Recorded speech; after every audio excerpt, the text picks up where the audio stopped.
आप सभी का मेरे चैनल पे स्वागत है। देखिए, जो भी भाई बहन चैनल पे नए हैं, क्योंकि आप जानते हैं एग्ज़ाम नगरी का दूसरा चैनल है, एडवोकेट रवि नाम चैनल है, ठीक है। तो मैं इसमें बात करूँगा अनौपचारिक अन्वेषक पर्यवेक्षक की। इससे पहले मैंने जो न्यूज़ आपको मिलती थी एग्ज़ाम नगरी में मिलती थी, अब आपको इस चैनल पे मिलेगी।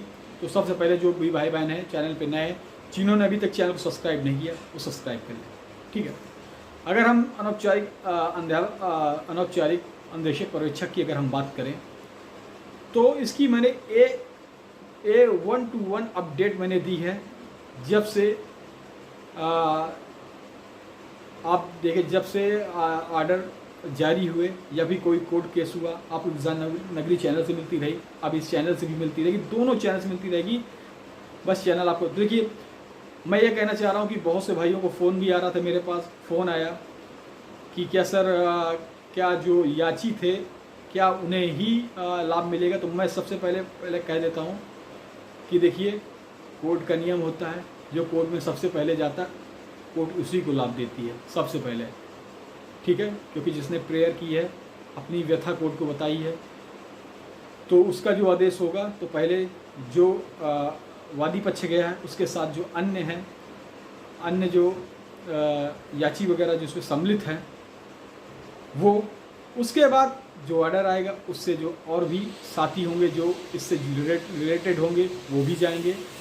तो देखिए कि मेरा कहने का आप मतलब समझ रहे हैं कि जो भी भाई बहन फ़ोन कर रहे हैं, तो सबसे पहले मैं आपको बता दूं कि आप सभी की जितने भी अनौपचारिक अन्वेषक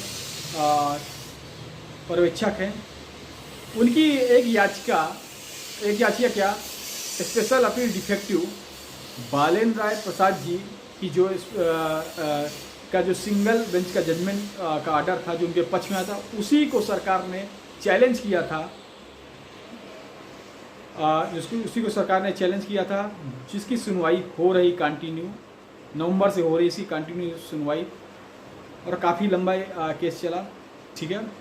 तो 545/2022 ये writ number special appeal defective Balen Rai Prasad ji and others, ठीक है। तो इसकी 24 अगस्त 2023 जो आने वाला है, इस पर इसकी सुनवाई लगी हुई है। अगर आप देखें तो ये रिट क्यों इतनी अहम हो जाती है, क्योंकि आपने देखा कि 3 या 4 तारीख को सुनवाई हुई थी कंटेम्प्ट ऑफ कोर्ट अवमानना याचिका की बालेन राय जी की, और उस याचिका और उसके बाद एक और कंटेम्प्ट ऑफ जो 31 जुलाई को हुआ था, एक दूसरे जो अन्वेषक या पर्यवेक्षक भाई थे, उनकी याचिका का, जिसकी सुनवाई 8 तारीख को हुई थी, ठीक है। तो ये 545 बालेन राय जी की क्यों इतनी इम्पोर्टेंट हो जाती, क्योंकि सरकार जब 4 तारीख को सुनवाई हुई तो सरकार ने जो प्रतिवादी पक्ष हैं, जिसमें इसमें दीपक कुमार सचिव जो हैं, इसमें सरकार ने कहा कि मैं आपको पहले बता चुका हूँ कि इसमें सरकार ने कहा कि ऐसी कई 3 से 4 याचिका हैं जिनको हमने स्पेशल अपील डिफेक्टिव के माध्यम से कोर्ट द्वारा संशोधन करवा लिया है। कृपया हमारे ऊपर अभी कंटेम्प्ट न किया जाए। हम इन क्योंकि यही सेम मामला अभी कोर्ट में लंबित है। जिन्होंने बात की थी 545 बालेन राय जी की याचिका की, जो 24 अगस्त को लगी है, ये निर्णायक याचिका है, क्योंकि इसी याचिका बालेन राय जी की कंटेम्प्ट ऑफ जो याचिका थी, इसी पर एक और अनौपचारिक अन्वेषक जो हैं, जिनकी एक याचिका भी याद नहीं आ रहा, आप एग्जाम नगरी चैनल पर पूरा समझ सकते हैं, उसमें मैंने बताया है, उसको भी कनेक्ट कर दिया था और उसको 3 महीने के लिए कनेक्ट किया था। 3 महीने तक ये मामला जो ये याचिका लगी 545/2022 बालेन राय जी की, ये जैसे जो भी इसका मामला आता है उसके बाद वो अवमानना वाली कोर्ट वाली याचिका की जो भी होगी सुनवाई होगी, उस प्रकार होगा। लेकिन आप ये देखते हैं कि ये जो बालेन राय जी की लगी हुई, क्योंकि ऐसे ही 3 से 4, जैसे आपने कहा कि सरकार ने कहा था, ऐसे ही 3-4 केस थे जिनमें हमने स्पेशल अपील डिफेक्टिव डालकर उनको अपने पक्ष मतलब अपने उसमें करवा लिया था, जिस पे अपना हम जो भी आर्गूमेंट हुए उस पर, तो वो सरकार के एक तरीके देखे पक्ष पे आ गई, ठीक है। लेकिन अब ये जो याचिका है 545/2022 जो 24 अगस्त 2022 को लगी हुई है, इसकी सुनवाई निर्णायक है, क्योंकि इसी से पता चलेगा कि अगर ये याचिका सरकार की खारिज हो जाती है और बालन राय जी इस पर भी जीत दर्ज करा लेते हैं तो फिर समायोजन करने से कोई रोक नहीं सकता। अब भी समायोजन आपका है, ठीक है, होगा, क्योंकि आपके जो प्रदेश अध्यक्ष टीम है, चाहे चतुर्भुज सिंह अध्यक्ष जी हों या कई अध्यक्ष हैं, अभी मुझे नाम नहीं आ रहे, वो सभी लोग जो आपके सदस्य या टीम के जो हैं वो काफ़ी तन्मयता से संवैधानिक और संवैधानिक सैद्धांतिक तरीके से लड़ाई लड़ रहे हैं और विजय को प्राप्त कर रहे हैं, ठीक है।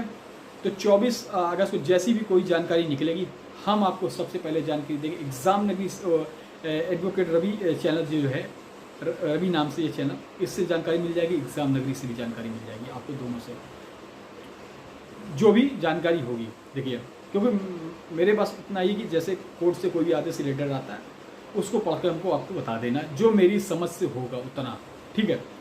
तो उसमें आपको कोई दिक्कत नहीं लेनी। जैसे कोई भी जानकारी आती है, जैसे आज मैंने बिहार की अन्वेषक शिक्षा मित्र अन्वेषक पर्यवेक्षक की जानकारी डाली, उससे पहले आप देखेंगे कि छत्तीसगढ़ में तो ये व्यथा उत्तर प्रदेश की नहीं है, ये बिहार, झारखंड, जहाँ जहाँ अनौपचारिक अन्वेषक पर्यवेक्षक थे सभी जगह ऐसा है। बिहार राज्य में कई अन्वेषक पर्यवेक्षक जो थे, जो उनको 4th क्लास में, उनका भी मामला सुप्रीम कोर्ट तक गया और वहाँ से 4th क्लास में उनको ज्वाइनिंग मिली, और उसमें एक भी कहते नहीं है, एक फुल स्टॉप लगा दिया 2016 के बाद से। जो भी और अन्वेषक पर्यवेक्षक थे वो अपनी अभी लड़ाई लड़ रहे हैं जो 2016 के बाद बात की, उनकी भी याचिका के बारे में मैंने बताया है। तो मेरा कहने का मतलब ये है कि आप सभी अपने जो आपके अध्यक्ष हैं, ये सब जो लड़ाई लड़ रहे हैं सब कोर्ट के द्वारा, आप उन पर विश्वास रखिए, ठीक है।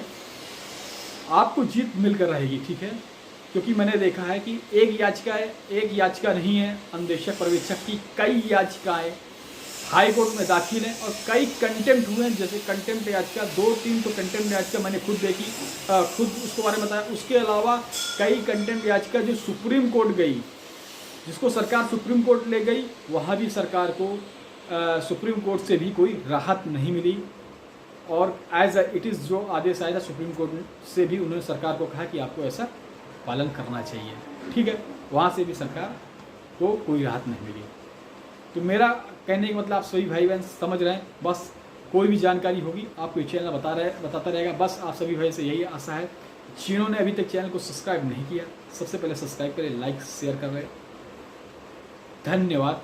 फिर मिलेंगे नई जानकारियों के साथ। एक भी जानकारी आपसे छूटेगी नहीं। लाइक एंड शेयर जरूर कर दीजिएगा।